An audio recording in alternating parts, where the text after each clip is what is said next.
as we go along. But for now, welcome. My name is Isabel Krome. I am a startup business consultant at the Temple Small Business Development Center. The Temple SBDC helps small businesses start and grow. We provide free one-on-one counseling and a variety of low to no cost webinars. We're very proud to be part of a nationally accredited network of SBDCs with over 1,000 centers across the states. You have joined us today for our manufacturing series webinar, Building an Explosive Amazon Program for Manufacturers. A copy of the link to recording will be sent to attendees. All attendees have been muted, so you'll notice as you were joined without a microphone or camera, but we do encourage you to still engage with us. You can ask any questions you have in the Q&A or in the chat feature. And I'd love to introduce our speaker today is Brian Beck. Brian has 20 plus years of experience, including more than a decade as a hands-on C-level e-commerce executive. So we're very glad to have him here. He's currently an advisor to manufacturers, distributors, brands, and retailers on digital commerce strategy. So with that, we're very glad to have Brian here. I will hand the floor over to him. Thank you, Isabel. I appreciate that introduction. And can you hear me okay? Am I coming through all right? Great. Let me go ahead and share my screen. Folks, I'm excited to join you with you today to talk about Amazon. And let me go ahead and share this here. Give me 1 second. And I'll maximize this. Isabel, that coming through okay? I can see the PowerPoint. Yeah, that's now perfect. That work? Okay, great. Well, great. Well, hey, everyone. Thank you for joining today. I'm going to talk about aspects of Amazon particularly for manufacturers today, and how you can build a program to take advantage of Amazon's growth, both across B2B and B2C segments.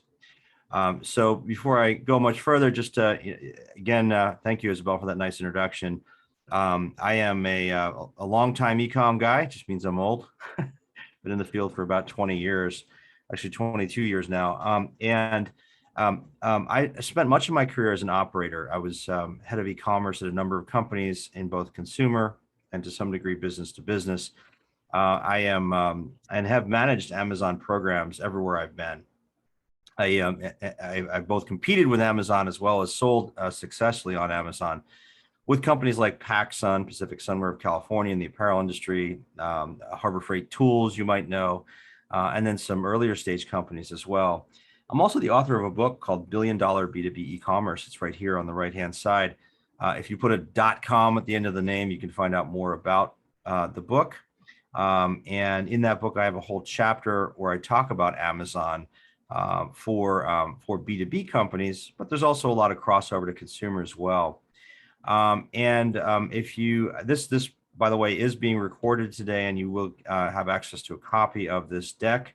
I have a lot to cover. So if you have questions, we'll have some time for questions at the end, and you'll be able to reference back to this as in the future. You can also email me if you'd like. My email address is right here, brian@inceba.com. And so, you know, Inceba is a firm that focuses on Amazon for product manufacturers. I'll introduce us in just a moment. Here's some of our contents. What I'm going to talk about first is about e-commerce in general, and why particularly for traditional B2B companies, e-commerce presents a real opportunity, why the time is now, and some of the things that have been happening with COVID and the impacts that's had on e-commerce. We're going to talk about Amazon Business, what it is, and what are some of the options for going and moving into Amazon, defining your Amazon strategy, and then what are some of the elements. My goal today is to give you practical tips you can use to build your own Amazon program. And then I'll have some time for Q&A, as I mentioned. Just really briefly on our company, the company's name is Inceba. I'm one of the co-founders and managing partners here. And we took the name from the ceiba tree. That's the tree there in the image. It's the tallest tree in the Amazon rainforest. Our goal is to help manufacturers, product manufacturers, stand out on Amazon and drive growth, and profitable growth from Amazon while controlling the channel. We focus a lot on B2B categories, meaning B2B, traditional B2B product manufacturers across different categories, industrial products, healthcare products, some consumer oriented products. And we offer services to help companies build their programs and establish the right strategy. We're based in Arizona. Everybody's here in the US. And for more information, you can go to our website, inceba.com. It's listed right there. So let's dive in a little bit here on e-commerce, and in particular, B2B e-commerce, and why the time is now for e-commerce for product manufacturers. And one of the key things people don't realize is that the B2B process, the buying process of a B2B, someone who's buying for their business, has changed. 90% of B2B buyers use online search in the process of looking for product for their business. Up to 70% of the buying process is already completed. Almost 70% of buyers narrow their product search down, or the supplier search down, to just 2 or 3 potentials using digital tools. And 55% of B2B buyers by the end of last year had migrated their purchasing to online channels. And so as you're thinking about your own business, e-commerce, and bringing business to market these days, e-commerce and digital tools are more important than they've ever been.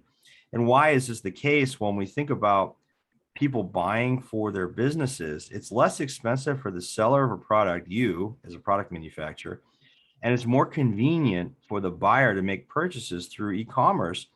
And these buyers, business to business buyers, have their expectations shaped by what they do every day in their consumer lives. The biggest difference is when B2B buyers go to make a purchase on e-commerce, they do it to make their jobs easier rather than shopping for fun. And if the website doesn't make buyers' jobs easier, they switch to alternative channels. And products that are simpler are driving a lot of this B2B e-commerce volume. And we get to how Amazon plays into this in just a moment. The fact of the matter is, today's buyers, B2B buyers, are Amazon natives, millennials, or those born between 1980 and 2000. Unfortunately, I've missed that curve by a few years. But they will be 75% of the global workforce within 2 years. And these folks are not only buying enormously for their consumer lives through e-commerce, but they're moving into procurement roles. So B2B buyers are now these Amazon natives. And millennials in 2019, this is pre-pandemic data, made 60% of their purchases online. That's up significantly from just 2 years prior. And guess what? 2/3 of the millennials make half of their more of their purchases online from Amazon, and almost 100% of them use Amazon for at least part of their online shopping. So that, when you think about selling to businesses, Amazon and these buyers are natives. They are looking to Amazon as a place to purchase. And what's driving a lot of this is that the value chain of traditional B2B purchasing has evolved. Okay, so let's think about how, if you had a traditional manufacturing business, how you sold for years. You'd make the product, you'd sell it to a traditional distributor, dealer, retailer, what have you, and they would end up selling it to the end user, the buyer, the consumer, or the B2B buyer. Well, the world's changed and is now heavily digitized. And today that buyer or end user has more power than they ever have in terms of choices. So product manufacturers, you are now often selling directly to the end buyer through e-commerce. You've got digital, those traditional distributors have gone digital. They've introduced e-commerce into their selling mix. You've got pure play resellers, companies that have emerged that are just e-commerce sites. They don't even have a physical presence. And finally, marketplaces, including Amazon, have emerged as a very significant channel. And probably most of you know the name or the picture, this picture of who this fellow is. His name is Jeff Bezos. He's the founder and was the CEO until recently of Amazon.com. And he had an interesting quote back in 2010. He said, "The balance of power is shifting towards buyers and away from companies. The right way to respond to this, if you are a company, is to put the vast majority of your energy, attention, and dollars into building a great product or service and putting a smaller amount into shouting about it or marketing it." In other words, what he's saying is that the buyer has more options and more power. So if you can differentiate based on the quality of your product and service, that's the winning formula in this new sort of multi-option environment where digital is at the center of it. And we've seen all these trends be accelerated by COVID-19. The sort of the status that we've seen 10 years of acceleration in less than a year. Well, at this point, it's about a year and a half. But it's really forced the hand of e-commerce for B2C and B2B buyers, meaning that more and more people are shifting their purchases towards e-commerce. Homebound and remote buyers have for a long time had no other way to buy products. Now that's starting to open up again. And we've had fits and starts, but some of these trends are going to last. B2B buyers that have been reticent in the past to use e-commerce are now being forced to use them. There's an interesting statistic. 50% of customers are now buying products online from suppliers they've never bought from before. Now, if you're starting a business, a manufacturing or product business, that represents opportunity for you. And I'm going to show you in a few minutes why Amazon is a good place to start selling your product because it's trusted by business and consumer buyers. Almost half of business buyers are experiencing online sales growth, and Amazon itself was up 40% last year, and they hired 200,000 workers. They're at about 1.4 million, I believe, employees now. It's insane how many people they have. These are ingrained behaviors. Late this year is when we're starting to see some return to normalcy. I think it's going to take us into 2022 really before we get back to some level of where we were in 2019 with things being completely open. So here's a little bit of context for Amazon. One of the things that that the people don't realize is that Amazon has become the home for product search. Think about your own behavior. Tell me in the chat box if you can, if you're an Amazon Prime member, yes or no. Most people I talk to today are Prime members. And when you think about your own shopping behavior and when you need a product, where do you start your search for product? I bet if I could ask you, to raise your virtual hands here, most people would say, hey, I start my search on Amazon. In fact, 70% of people do that. It used to be Google. It was only 45% of people starting their search on Amazon just 6 years ago. That's almost doubled. So at the end of the day, we're seeing just an enormous amount of search volume shifting towards Amazon. What does that mean? It means as you think about, where you want to market and be present for your product, particularly if you're launching a newer brand or product, a place to start is on Amazon because the search is there much more so now than on Google. Google's become less relevant. Not that it's irrelevant, it's become less relevant. And one of the key factors, particularly for new brands, new products, is that Amazon is trusted. Question, this is from a Digital Commerce 360 survey. On a marketplace, Amazon in particular, would you buy from brands or products or sellers you've never heard of? 65% say yes. So Amazon is a source of brand exposure and new customers. And if you've got a differentiated product you're bringing to market, it is a place where you can overcome some of the reticence people have about buying products. And that's both business buyers and consumers. And I argue it is a fantastic first step in the e-commerce journey for product manufacturers. And what we see in B2C e-commerce is that Amazon dominates. It's responsible for almost 50% of US e-commerce. And if you look at the chart on the right here, you can see by category some of the penetration it has of online volume in these different categories. Apparel, accessories, 38%, books, music, and video, almost 80%. It's really pervasive across categories. And the fact of the matter is it's not just consumer, now it's B2B products as well. This is some data from RBC Capital Markets, which is a Wall Street investment bank, that shows that by the end of 2023, 2 years from now, they expect Amazon to be generating $52 billion in B2B specific sales. What does this mean? It means that Amazon has become one of the largest B2B distributors in the world. They are, as of right now, over twice the size of Grainger. If those of you who know who Grainger is in industrial and MRO products, they're one of the largest players at about $11, $12 billion in sales. Amazon has doubled their size And it's not just office products. This is industrial products, it's medical products, it's safety products, office products. It's a lot of other types of products and categories. And it's not going to happen in B2B. It already has happened. Over 50% of B2B buyers make at least 10% of their work purchases on Amazon. This is as of 2 years ago. That number, I just saw a more recent study on this, and that number is even higher. I don't recall the stat exactly, but it's higher than this. This is happening in B2B quite aggressively. And I often get the question, what is Amazon Business? Is it a different website? Is it, what is this thing? So I'll tell you.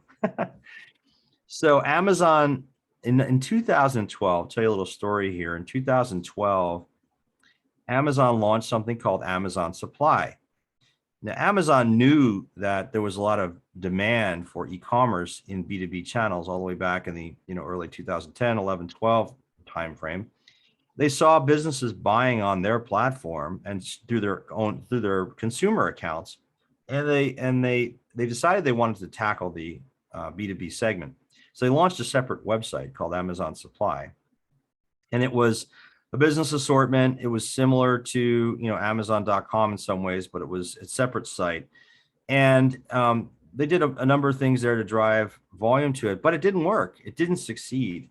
And one of the things about Amazon is that they test things and they learn and they try again based on their learnings.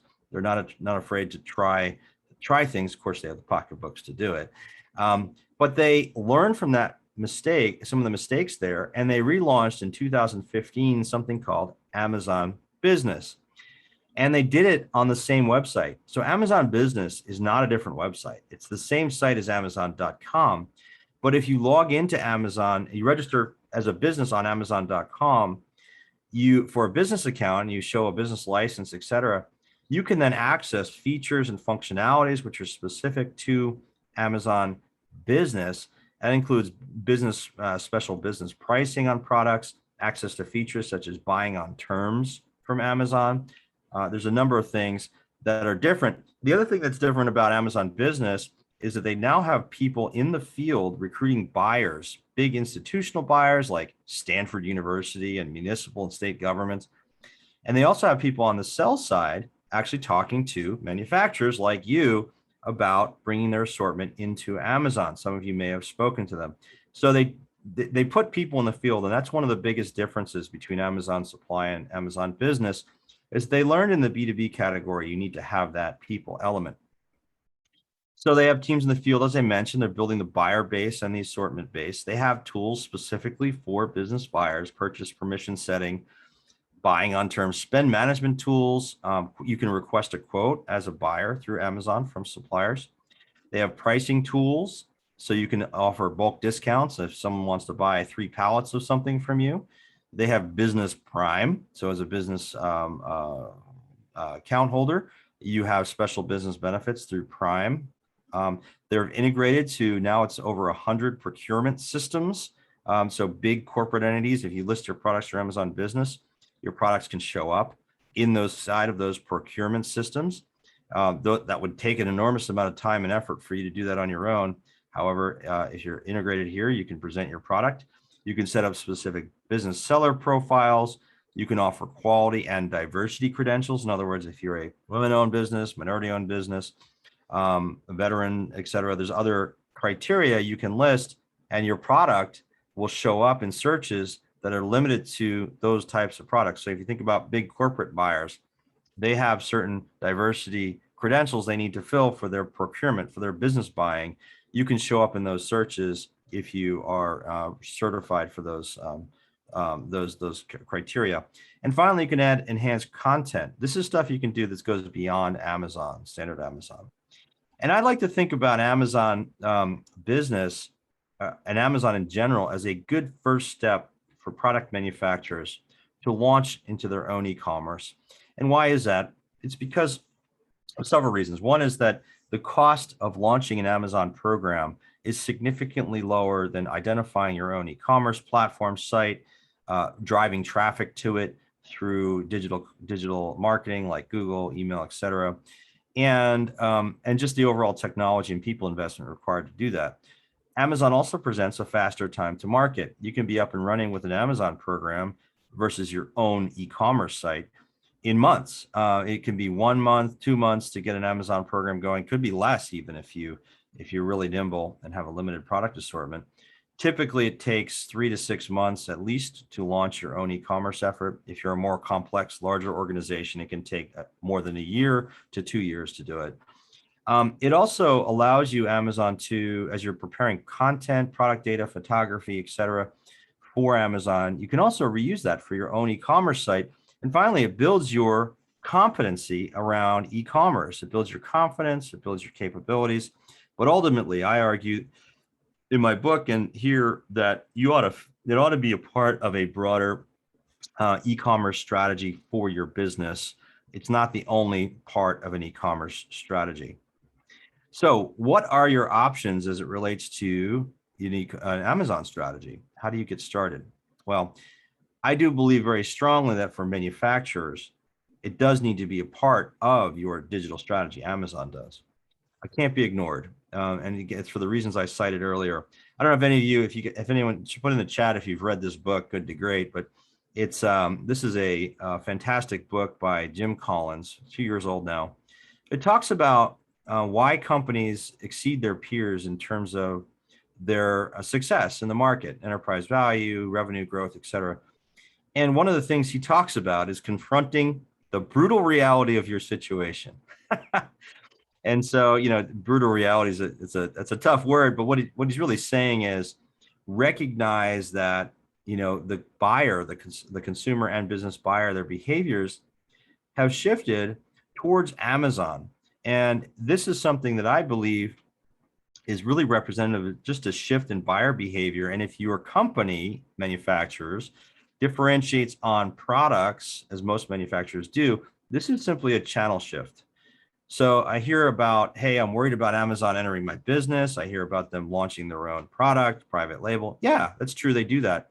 But most distributors, most retailers also have their own private label products. And in most cases, it's a much higher percentage of their sales. Amazon, it's about 1% of their sales come from their own private label product.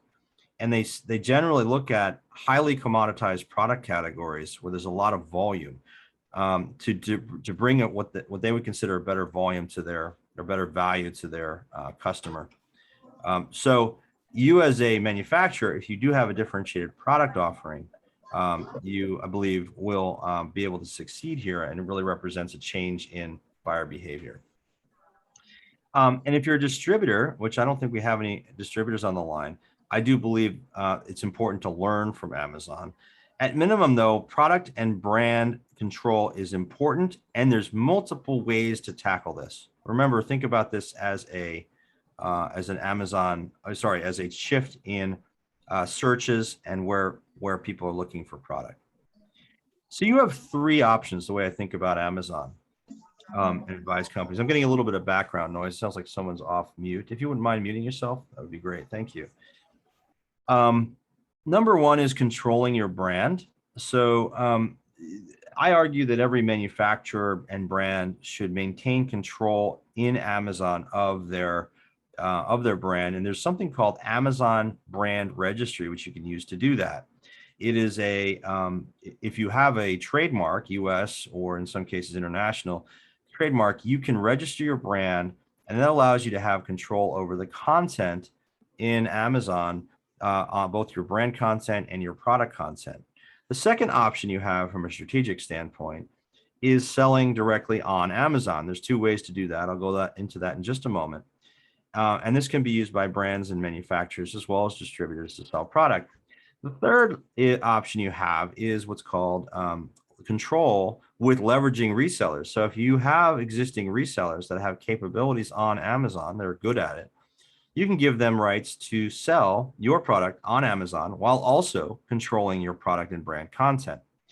These are your 3 options, and they're not entirely mutually exclusive, but let me go into each of them a little bit, starting with selling directly on Amazon. The question I often get is, should I sell on Amazon? And it's, if you're an established brand, or even if you're a new brand, there's some real advantages to selling on Amazon. One is revenue. There's a significant amount of revenue available. We have some of our clients generating more than $20 million in revenue a year on Amazon. We have some early stage clients that have been successful in launching programs generating more than $1 million a year in Amazon revenue. You've also got the opportunity for massive brand exposure. And if you're a new product to market, that's significant. If you differentiate based on the quality of your product, you can stand out on Amazon and generate customer purchase behavior, and that customer gets your product and loves it. Guess what? You've acquired a brand advocate. Brand control, if you take the steps that I'm going to suggest, you can maintain brand control, potentially higher gross margins versus selling wholesale. And I'll go into how you do that in a moment, and also speed to market. So why wouldn't you do it? Well, number one, it's not your customer. Meaning, what I mean by that is Amazon still transacts the business, and it is their customer to market and merchandise to. You don't have rights to remarket to them or resell to them. You have some rights to support the sale and delivery, et cetera, of your product. However, it isn't your customer. You're not getting their email address, and you can't start hammering them with emails to go back to your own site. Pricing pressure. If you don't do Amazon well, you can drive the retail price down on your product, and it can be competitive on your own product. Also, it's still Amazon's world. You don't have full control over the brand or how you're presenting it, although they give you a lot of tools to present it well. It takes some resources to run a program, which is why companies like ours exist to help you with that. And then you're also, if you sell a wholesale to Amazon, you are surrendering a fair amount of control to them. I'll go into that a little bit later. I have a link to an article here I wrote about this topic that you can go to find out more. If you do sell, so again, this is that middle number 2, you have 2 options in terms of selling to Amazon. The option on the left here is called Vendor Central. This is where you're selling directly to Amazon as a wholesaler. Think about it like you're selling to a retailer or distributor or dealer. You're going to sell a pallet of your product. You sell them in bulk. They buy it from you at a wholesale price. You ship to Amazon's fulfillment center, and they take it from there. You're done, right? You have some merchandising and marketing opportunities.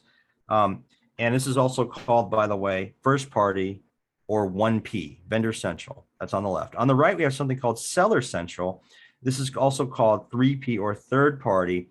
In this way of selling, you set up your own storefront on Amazon that you own. You're essentially selling through Amazon. Amazon still processes the order, but you either ship the product yourself, or you use something called Fulfilled by Amazon to ship the product to the customer.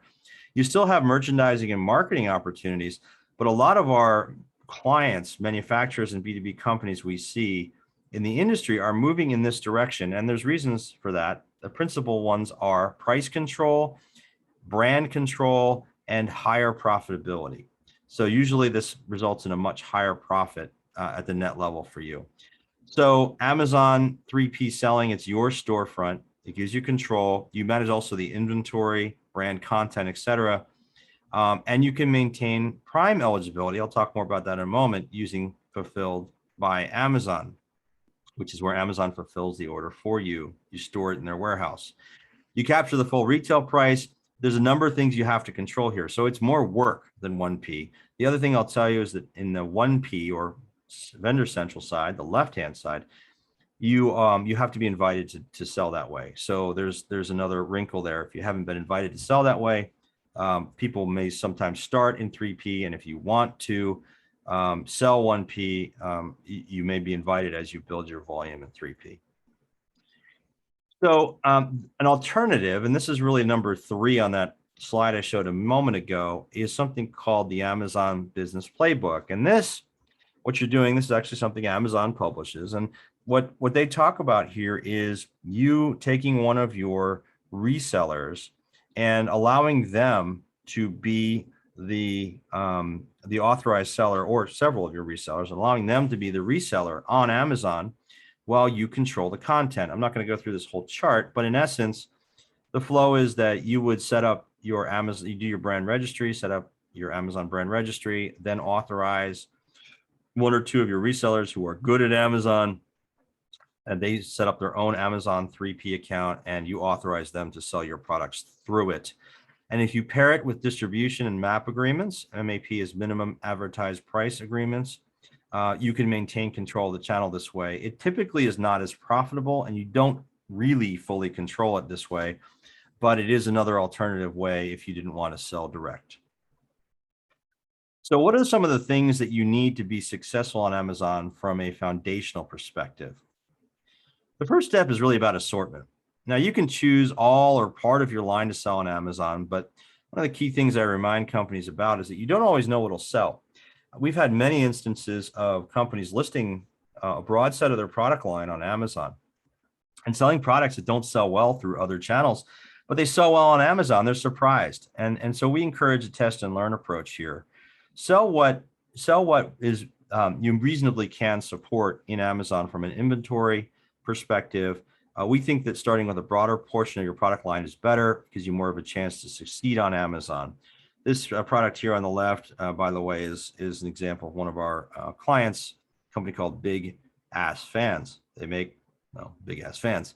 If you look up at an airport and see one of their giant fan, it's probably made by them. At any rate, there's they're an example of a company that's had a lot of success on Amazon, and they've sold products they didn't think would sell on Amazon that are selling. They have $2,000, $3,000, $4,000 big wingspan fans that are selling on Amazon. You might also consider private label products or a separate label if you're worried about, for example, channel conflict with other channels. You know, maybe you're selling to Home Depot or Lowe's, or maybe your local stores, or even your own e-commerce. You could consider different products for Amazon. And it's important when you're doing this to think about this from a gross margin and net profitability standpoint. One of the first exercises we encourage companies to go through is to look at the fees associated with selling on Amazon and the different modes of selling on Amazon, and look at it product by product and make sure that your product can be profitable after all those fees.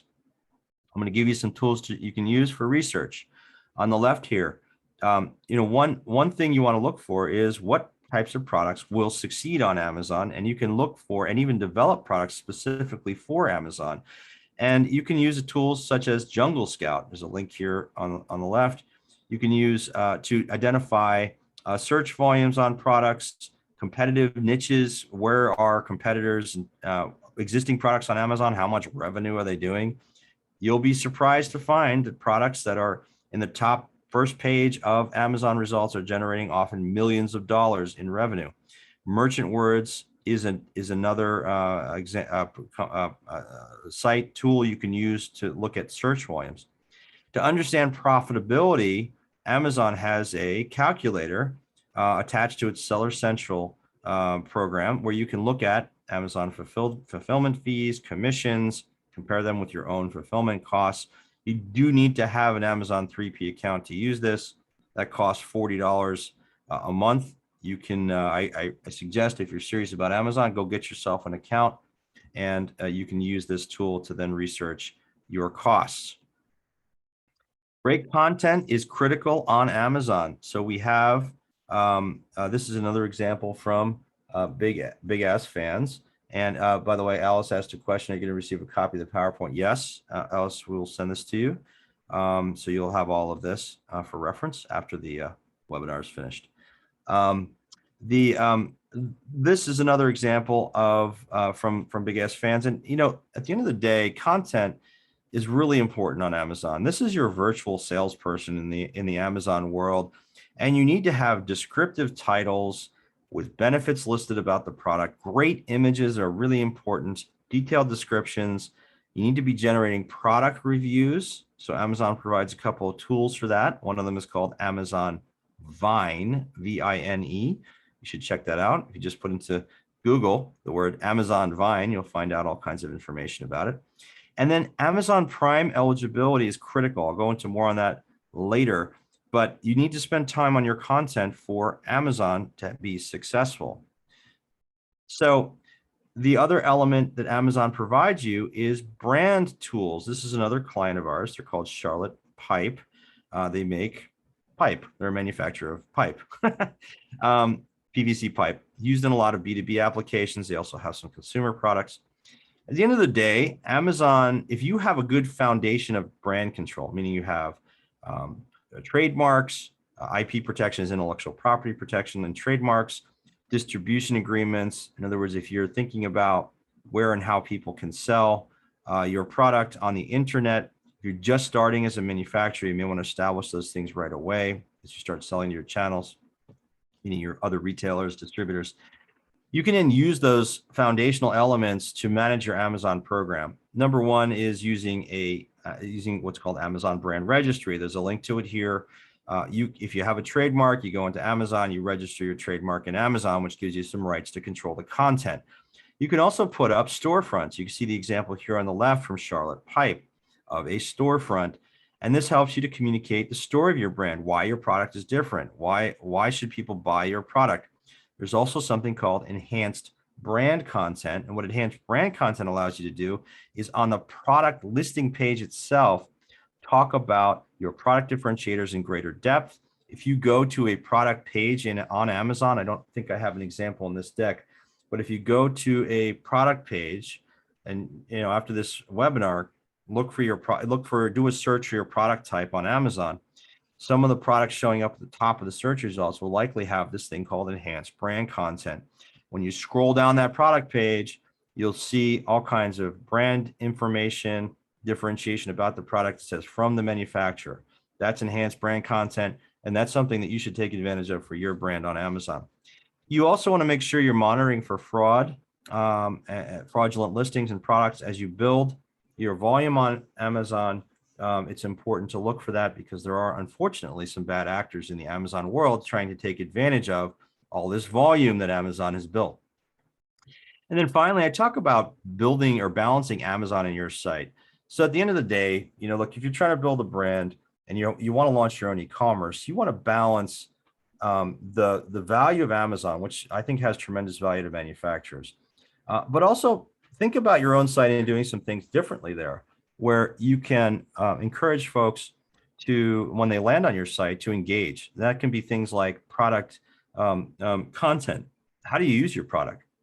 If you're a B2B company, how do you use the product in the course of your work or application of the product, or customer stories about the product, or perhaps more and different product on your own site? One of our clients, for example, has options to personalize and customize their product that they offer only on their own e-commerce site, while also listing all their other product on Amazon. So they have them in both places, but there's some differences on the Amazon storefront from their own site. So why do I keep talking about Prime? Well, Amazon Prime, if those of you who are Amazon shoppers, which is probably most of you, a common behavior is to select Prime in the Amazon app or on the website, and only look at, when you search a product, just look at the products that are Prime eligible. Many consumers do that, and business buyers do that. And as a result, if you're not in Prime, if your products are not Prime eligible, they're not going to show up. The second piece is that Amazon Prime gives people confidence that the product is going to arrive in a reasonable time frame, and it will be handled by Amazon in terms of any returns or other concerns they have. So as a result, Amazon Prime traffic, meaning people that search using Prime and go to a website page, convert as much as 6 times a higher rate than people that products that do not have the Prime eligible badge. Prime members spend 4.6 times more money. It can increase your sales 50%, some cases more, on products that have Prime eligibility. So if you are taking the Seller Central Prime selling model, 3P, your products can become Prime eligible by using FBA, or Fulfilled by Amazon. And in this model, essentially, you're sending your product to Amazon, and they're acting as your warehouse. It acts like a consignment inventory, or like a third-party logistics provider for you. There are fees to do that, as I've mentioned, and you can calculate what those look like. What's interesting is in Amazon FBA, oftentimes is more cost-effective than your own internal capabilities, or even a 3PL, a third-party logistics provider. Amazon handles picking, packing, shipping, receiving, and returns, and customer service for the cost of their FBA fee, which in some cases on a small light product might be $3 per order. So it is, I encourage companies always to look at this if you are using the third-party selling model and look at FBA. The other way to make your product Prime eligible, or common way, should I say, is using Amazon 1P or Vendor Central. When Amazon owns the product, your product will always be Prime eligible. One final thing I'll mention on Prime, again, because it's so important, there are third-party companies out there that are warehouse and logistics companies, which are Prime certified warehouses, which you can also leverage, that Amazon does not own. So those also exist. You can email me if you want. I can send you a few examples. A couple other things here I want to mention as we get to the last part of our presentation today. Visibility is so important on Amazon. There's almost 600 million, actually probably more now, products on Amazon. 70% of Amazon shoppers only buy products from the first page. So how do you get on the first page of search results? Well, here's at the left-hand side here is an example of a search on iPhone charger. And Amazon presents you with a couple of different paid search options to help you appear on searches for, in this case, iPhone charger. At the top is something called sponsored brands, which is a banner that you can include several products in. You can include your brand name in. There's also something called sponsored products, which is labeled here as the first two items in the search result. You'll see something called sponsored in Amazon search results. And that's what's indicated. That's where these paid results are indicated. You as a seller can use these tools to show up on search results. And essentially you're paying per click. Anytime someone clicks on one of these search results, you pay a fee to Amazon. There's also something called organic search results, which these are not paid results. Companies aren't paying to appear here. This is an effort that takes time and effort, and it involves content, your product Prime eligibility, your ratings as a seller. There's a whole slew of things that go into how you start showing up in the organic results, and they're all sort of tied together. There's a lot of different things that go into that. So if you're following best practices on Amazon, though, you will eventually start showing in those organic search results. One thing I want to point out is that if you've ever done any Google advertising or any other kinds of digital advertising, Facebook, Instagram, whatever, Amazon tends to have a high return on investment versus those channels. It's not uncommon for our clients to see 10 to 20% ROI, or what we call Amazon cost of sale, against in paid search results. So you spend $10, you get $100, or $20, you get $100 in revenue on what's called non-brand search. So search, more generally speaking, on, you're not using your brand name, but your category names and your product categories and types. That's very difficult to achieve in Google and other places these days. And the reason is that Amazon, people come to Amazon to buy. There's high buying intent. So you can get higher ROI. Your dollars is well spent usually on Amazon. And then finally, you can leverage promotions. Amazon has a number of tools that allow you to present your product within promotions that they run, and these can also help you gain visibility in search. I get this question a lot. How important is it to have a relationship with Amazon? And that means sort of a buyer, traditional buyer-seller relationship you'd have with another reseller of your product as a manufacturer, like either a manufacturer's rep or a distributor, dealer, retailer, what have you. These are some of the people that we deal with all the time at Amazon. We happen to have hundreds of relationships at Amazon. It's our business. However, as a seller, you have to first recognize that Amazon is not like those other channels I described. That you may get, if you're a wholesale seller, a vendor central seller, you may have a vendor manager. And they can be difficult to get, particularly if you're a newer brand. And they're typically reserved for the highest potential brands selling in the 1P method. And quite frankly, Amazon's moving away from making those kinds of resources available, and they're shifting. Amazon itself is shifting towards this 3P model and encouraging companies to take that model. The other thing you should know is that Amazon people change frequently. So even if you get a vendor manager, they're likely to be changed out within a year, and it's because of the nature of how Amazon works and their culture and how they bring people into different parts of Amazon. But don't worry, you don't need a relationship to succeed on Amazon. They offer a lot of tools. Here's a link to the YouTube channel for Amazon that you can use and log into and learn. So you yourself, if something you want to handle yourself, you can do a lot of self-education. There's forums, there's a whole slew of places. There's entire podcast series dedicated to Amazon optimization. And some of them are very good. You can learn quite a bit, tips and tricks of the trade. You can also leverage an agency with pre-existing Amazon relationships like us to help. A lot of our help is often with larger companies who are looking to change their Amazon strategy or to adapt or to launch on Amazon. But we've also helped earlier stage companies get into the Amazon world and succeed. You do need resources on Amazon to succeed. And whether one person handles this or you have a team and you're a larger company looking to build a team, these are all functions that are required. The first is you need someone to own a P&L to understand what the heck's going on Amazon. Is it profitable? Where are my costs? How is the revenue going? You need content planning and production for listing and brand enhancements. You need web merchandising, meaning you want to create these storefronts, engage in the promotional activities and merchandising activities within Amazon. Paid marketing is a very highly technical field. I just scratched the surface on that one slide I showed you. Expertise in keyword research, campaign management, et cetera. There's also software tools that can help you manage this.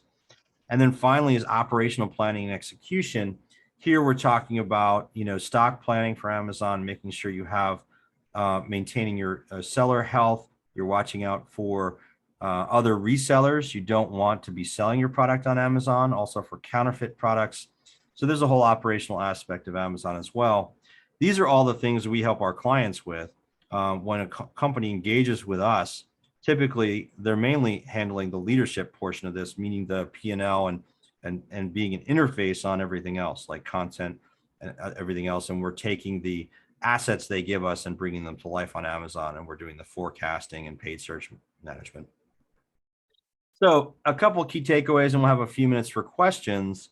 The time is now for B2B e-commerce. Hopefully I've made that case to you. If you don't digitize, your customers are moving that way. You saw the new B2B buyer. They are Amazon natives. And COVID-19 is just accelerating these trends. Amazon Business has already become one of the world's largest distributors, and it's penetrating additional B2B categories. And business launching on Amazon I argue, is a less capital intensive way to move into e-commerce, and it builds your muscle in e-commerce.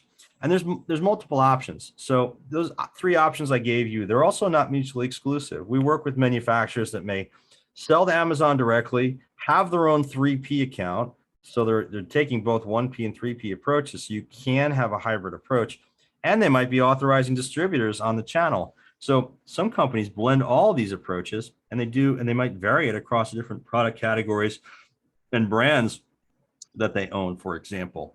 And then finally, best practices around content, brand control, advertising are really important. You need to get your ducks in a line around that stuff, and you need experienced resources to help you to do this. You can hire people, you can hire agencies, you can self-educate. It takes longer if you do it that way, obviously, because you're learning. You got to be careful you don't make mistakes as well. It's very easy to make mistakes on Amazon by not meeting their terms and conditions. Take those seriously. If you're setting up a certain time frame for shipping, you've got to get it out the door in that time frame. If you don't, you can have your account suspended, and it will happen very quickly. So take those terms and conditions seriously, folks. That's important. Here's a link to my book. I have one full chapter. Chapter 7 is all about Amazon. It covers in detail some of the things I've talked about today in greater detail. I also talk about all different other aspects of e-commerce, digital marketing, selecting an e-commerce platform, aligning your selling channels, etc. So there's a lot of good information. It's a 400-page book. There's a lot in there. Been doing this a long time, and I wrote it all down. So it takes a bit to read it, but it's also available, by the way, on audio, a book version, and digital. So depending on your preferences, you can buy that. It's on Amazon. You go to my site here, you can get a link to buy the book. And here's my contact information. I'd love to hear from you if you have any questions about Amazon or want to talk about an Amazon program. We do offer a 30-minute complimentary discussion if you are looking to explore Amazon for your business. So, at any rate, that's me. Sarah, Isabel, I don't know who's I can't see who's on right now, but if there's any questions that have come in, I'd be happy to address them. Yep, this is Sarah now. Thanks for dealing with our switcheroo there. No problem. I just want to say once again, thank you, Brian. There's a ton of really great information in this webinar. I hope the attendees take full advantage. Not enough people utilize Amazon, especially the small businesses that we see, and it's a really great way to get yourself seen by a much larger audience than you ever could just by, having a local brick and mortar store, or just even your own website. Going off of that, I do have a question that's related, right? So a lot of people maybe are in that beginning stage trying to create an e-commerce website, or they have a website and are trying to figure out, how to utilize that better. Do paid search tools in Amazon drive traffic outside of Amazon as well? So if you're on Amazon, can you draw traffic to your own website? Yeah, that's a great question. You used to be able to. So Amazon had something called, I think it was called Amazon product ads or something. Until about 4 or 5 years ago, you could put your product, you could put an ad on Amazon, and it would actually allow you to drive traffic to your own website. They discontinued that. So today, all of the Amazon advertising tools are either advertising within the Amazon world, within search on Amazon, or within category pages on Amazon to drive to your listings on Amazon. Or if they're off Amazon, you can drive traffic back to Amazon. What I argue for manufacturers, though, is that, if you truly are differentiated as a product, that shouldn't matter, because when the customer gets the product, if you're wowing them with the product, if you find an awesome product, then I'm going to go back to your website. I'm going to go back to Amazon to purchase more things around your product or other products from your line. But if I'm really doing my job right, I'm going to go back to my website, your website, and learn more. I'll give you an example. I bought a pool robot. I live here in Southern California. I bought a pool robot on Amazon about 3 months ago, and I bought it on Amazon. And I went back to the manufacturer's website, actually just last week, because I wanted to learn more about how to use it in certain applications in certain places. Could I use it in my spa? Was it only for the pool? I didn't go to Amazon to learn that. I went back to the manufacturer's site. And when I went back to the manufacturer's site, I discovered that they have all these other products too. And now I may go back and buy them on Amazon, but I may buy them on their site too, or may buy them in a brick and mortar store. The point is, as a manufacturer, I'm learning more about your product and how you can solve problems for me in my daily pool life. So, at any rate, so the short answer to the question is no. You can't advertise. You can't drive traffic off of Amazon to your own site. But I think as a manufacturer, that's okay. It's not a deal killer. It's not a reason not to be on Amazon. All right, great. And I'm going to actually just mention 2 quick administrative things, and maybe we'll do one more question and we'll close it out since we have about 5 minutes. Yep. I just want to draw everyone's attention to the chat really quickly.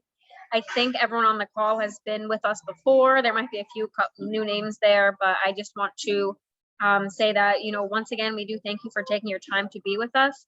And we just ask that you fill out a survey to let us know how the session was. So we offer these at completely no cost to you as a business owner. The way we are able to continue to do that is by getting your feedback. So I did put a link to our survey in the chat. It's only 4 questions. It should take you less than 30 seconds if you wouldn't mind just letting us know what you liked, maybe what you didn't like, what you'd like to see in the future. That would be highly appreciated. And then let's just round it out with one last question here. So if you're on Amazon and you're utilizing resellers, but there might be some on there that you don't know, is there a way to remove unwanted resellers? Is there anything that Amazon does to help you with that? Yeah, great question. So, yeah, thank you for that, Sarah. So the answer is the channel control on Amazon starts outside of Amazon. So if you have unknown resellers, very common, right? We did a survey it was before COVID, but 2019, asked manufacturers, how many of you know, how many have products on Amazon? 70% said yes. How many of you know who all the resellers are? 70% said we don't know who they are. So it's a common problem. Amazon has the brand registry tool, which I showed, which gives you some rights over your content and brand, but it doesn't give you rights over the resellers on Amazon. You can't ask Amazon to remove resellers. They won't, because they have a marketplace. They love having competition on your product because it drives the price down, amongst other things. Just gives consumers and business buyers options. So what do you do as a manufacturer to control that? Well, you have to start with distribution agreements and looking at, are you authorizing your customers to sell on, or your resellers, your distributors, to resell product on Amazon or not? If you're not restricting them from doing it, or the people they sell to, then you're going to end up in a situation where you have resellers selling your product on Amazon. There are some tools that you can use in the context of a distribution agreement or resale agreement, which you are going to ask your channel partners to adhere to, that will give you some rights to control that. And then ask people to, when you see them on Amazon, remove their listings, and you'll have legal rights to do so. You send them cease and desist letters, things like that. And in general, it can work pretty well. You have to have a dedicated program to do it, though. And not to scare you, you can start simply by just monitoring who's selling your product on Amazon. There are tools in the market that allow you to do that, to look at who the resellers are. There's software tools you can sign up for to do that. You can also just look at your product brand name on Amazon, look at the product listing and see who the sellers are. And Amazon now is showing details on the name of the seller, the address, the phone number, contact information. So you can then find out who it is and contact them and ask them to stop selling your product. There's a lot of nuance to that question, Sarah. I can do a whole webinar on it, but at the end of the day, there are some tactics to control it, but it starts outside of Amazon, and then it takes monitoring on Amazon. Does that make sense? Yeah, it does. Thank you. Thank you for clarifying that, because I know that's a bit of a tough one. Yeah. No, it is. Yeah, for sure. Okay. All right. We're down to the last minute here, so I just want to reiterate that thank you. Please do fill out the survey. Everyone will be receiving a copy of the PowerPoint and a link to the recording and a follow-up email that goes out within 1 to 2 business days. And if you have any personalized questions, or you just want to pick Brian's brain, we have office hours where you can meet with him one-on-one. That starts at 1 p.m. So in 1 minute, I just put that link in the chat. You are more than welcome to click it, register, join us. We would be more than happy to continue the conversation with you in our meeting room. So with that, I'm going to go ahead and close us out. Enjoy the rest of your day, everyone. And we hope to see some of you in the office hours. Thanks, Sarah.